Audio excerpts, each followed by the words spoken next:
មនុស្សដែលស្គាល់ខ្លួនឯងមិនងាយនឹងប្រព្រឹត្តកំហុសនោះទេបងប្អូនដឹងអត់ថាមកពីហេតុអ្វីចម្លើយគឺមកពីមនុស្សដែលស្គាល់ខ្លួនឯងហ្នឹងគឺគាត់ស្គាល់ច្បាស់ពីអារម្មណ៍ខាងក្នុងរបស់ខ្លួនឯងទាំងអារម្មណ៍វិជ្ជមាននិងអារម្មណ៍អវិជ្ជមានហ្នឹងគឺគាត់ដឹងថាទាំងអស់ហ្នឹងវាគឺជាផ្នែកមួយនៃធម្មជាតិរបស់មនុស្សអ្នកណាក៏មានអារម្មណ៍ទាំងអស់ហ្នឹងដែរគឺអារម្មណ៍នៃការស្រឡាញ់អារម្មណ៍នៃការស្អប់អារម្មណ៍នៃការច្រណែនឈ្នានីសអារម្មណ៍នៃចំណងតណ្ហាផ្សេងៗហ្នឹងគឺជាអារម្មណ៍ដែលមនុស្សយើងធម្មតាគ្រប់គ្នាហ្នឹងសុទ្ធតែមានក្នុងនាមជាបឋិជនប្រសិនបើនរណាម្នាក់និយាយប្រាប់យើងថា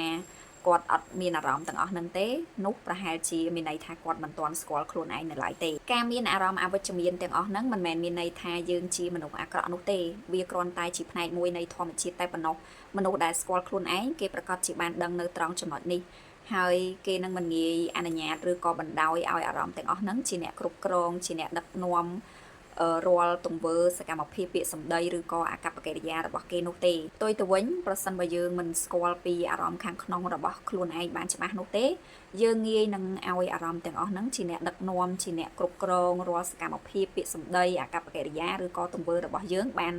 ងាយជាងមនុស្សដែលគេស្គាល់ខ្លួនឯងប៉ុន្តែក៏នៅតែអាចមានចន្លោះប្រហោងឬក៏ចំណុចខ្វះខាតដែលធ្វើឲ្យមនុស្សស្គាល់ខ្លួនឯងហ្នឹងគាត់ឆ្លោះធ្លួយប្រព្រឹត្តនៅកំហុសឆ្គងផងដែរមិនមែនថាគាត់ស្គាល់ខ្លួនឯងហើយគាត់លែងធ្វើខុសទេអត់ទេតាមពិតទៅគ្រាន់តែថាគាត់ចេះប្រុងប្រយ័ត្នជាងអ្នកដែលអត់ស្គាល់ខ្លួនឯងតែប៉ុណ្្នឹងឯងបើថានៅពេលដែលយើងស្គាល់ខ្លួនឯងហ្នឹងឲ្យយើងលែងធ្វើខុសតែម្ដងហ្នឹងគឺនៅខ្លាំងណាស់ពីព្រោះថាយើងក៏ជាមនុស្សធម្មតាយើងត្រឹមតែជាបឋិជនម្នាក់ដែលពោពេញទៅដោយកិលេសយ៉ាងក្រាស់ក្រែលហ្នឹងវា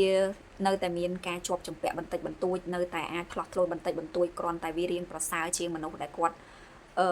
មិនស្គាល់ខ្លួនឯងសោះតែម្ដងមនុស្សដែលស្គាល់ខ្លួនឯងក៏មិនងាយពោលពាក្យសរសើរអះអាងថាខ្លួនឯងជាមនុស្សល្អជាមនុស្សត្រឹមត្រូវឥតខ្ចោះបរិសុទ្ធ 100% អីដែរពីព្រោះតែគេដឹងថាការធ្វើបែបនេះវាគ្រាន់តែជាការកិច្ចវេះឬក៏មិនចង់ទទួលស្គាល់ផ្នែកដែលមិនល្អនៅក្នុងខ្លួនរបស់គេតែប៉ុណ្ណោះហើយមួយទៀតគេក៏មិនងាយនិយាយបន្ថោកបន្ទាបបង្អាប់អ្នកដទៃនោះដែរក៏ព្រោះតែគេដឹងថាធម្មជាតិនៃចិត្តរបស់មនុស្សហ្នឹងមិនមានអ្នកណាប្រសើរជាងអ្នកណានោះទេប្រសិនបើយើងមិនបានយល់ដឹងអំពីខ្លួនឯងយើងក៏ប្រហែលជានឹងធ្វើដូចជាគេអញ្ចឹងដែរឧទាហរណ៍ពេលដែលយើងឃើញនរណាម្នាក់គាត់ប្រព្រឹត្តកំហុសឆ្គងឬក៏គាត់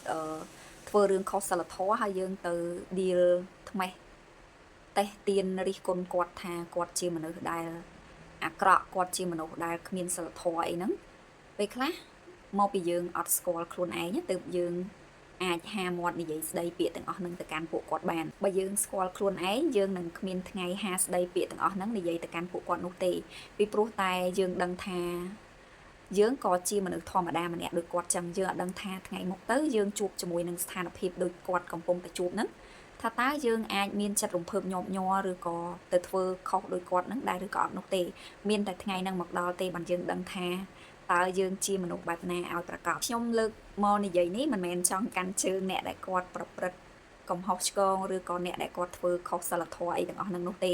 ខ្ញុំគ្រាន់តែចង់លើកមកបង្ហាញបងប្អូនទាំងអស់គ្នាឲ្យបងប្អូនទាំងអស់គ្នាបានយល់ថាធម្មជាតិរបស់មនុស្សគឺវាអញ្ចឹងថ្ងៃហ្នឹងយើងគិតថាយើងល្អ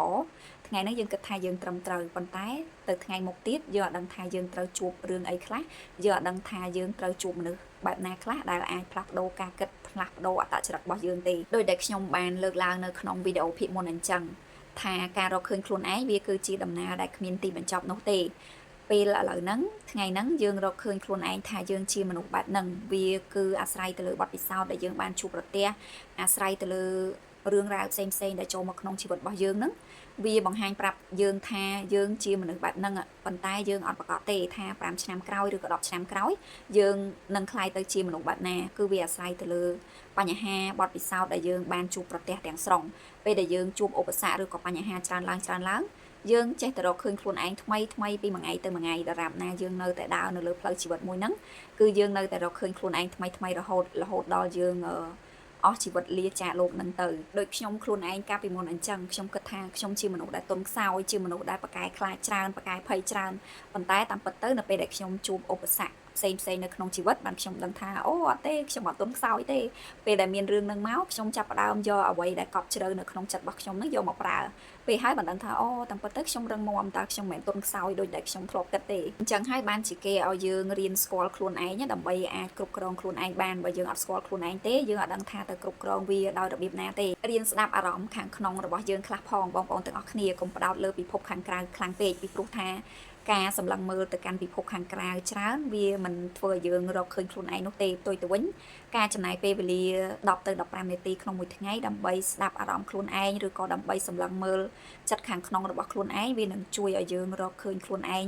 ហើយជួយខ្លួនឯងឲ្យប្រសើរឡើងជាជាងការចំណាយពេលទៅលើពិភពខាងក្រៅចុងបញ្ចប់ខ្ញុំមានសារមួយដើម្បីចែករំលែកទៅកាន់បងប្អូនទាំងអស់គ្នាថាឲ្យបងប្អូនទាំងអស់គ្នាក្លាហានឡើងកុំខ្លាចឧបសគ្គកុំខ្លាចបញ្ហាដែលចូលមកក្នុងជីវិតរបស់បងប្អូនទាំងអស់គ្នាពីព្រោះថារាល់បញ្ហាការលំបាកនិងឧបសគ្គទាំងអស់ហ្នឹងវាតែងតែ